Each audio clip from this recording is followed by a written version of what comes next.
பல இன்னல்களை தாண்டி ஒரு வழியாக ஒரு ரூம்க்கு வந்து செட்டில் ஆயாச்சு நானும் என் பையனும். செட்டில் ஆகும்போது விடிய காலைல 3 மணி. வணக்கம், இது ட்ராவல் சீரிஸ் பார்த்துட்ருக்கீங்க. நாங்கள் ரூம் ரெண்ட் கொஞ்சம் கம்மியாக கிடைக்கும் அப்படின்னு சொல்லி எதிர்பார்த்தோம். பட் எங்களுக்கு எதுவுமே ஆப்ஷன்ஸ் இல்லை.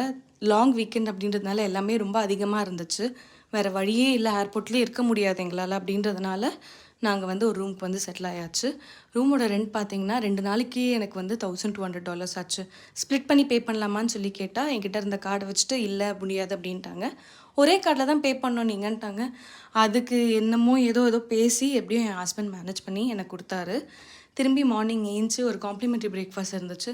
நான் நினச்சேன் காம்ப்ளிமெண்ட்ரி பஃபேவாக இருக்கும் அப்படின்ட்டுன்னு. பட் எதுவுமே அந்த மாதிரி இல்லை. ஃப்ரெஞ்ச் டோஸ்ட் அண்ட் ஒரு ஆம்லெட் தான் கிடச்சிது. ஸோ இருந்ததை சாப்பிட்டுட்டு நானும் என் பையனும் ஒரு குட்டி வாக்காக வெளியே வந்தோம். ஆனால் ரொம்ப கோல்டான வெதர். என்கிட்ட வின்டர் ஜாக்கெட்ஸோ இல்லை எதுவுமே இல்லை. ஸ்வெட் ஷர்ட் வச்சு தான் மேனேஜ் பண்ணியிருந்தோம் நானும் என் பையனும். ஒரு குட்டி வாக் போனோம். பக்கத்தில் ஏதாச்சும் ரெஸ்டாரண்ட் இருந்துச்சுன்னா மதியம் லஞ்ச் வாங்கி சாப்பிட்டுக்கலான்னு. மீன்வைல் என் ஹஸ்பண்ட் வந்து எனக்கு ஃப்ளைட் டிக்கெட் ரீபுக் பண்ணி கொடுத்தாரு. இப்போ பார்க்குறீங்களா இந்த போட், அந்த மாதிரி போட் நிறையவே வந்து என்னால் பார்க்க முடிஞ்சது.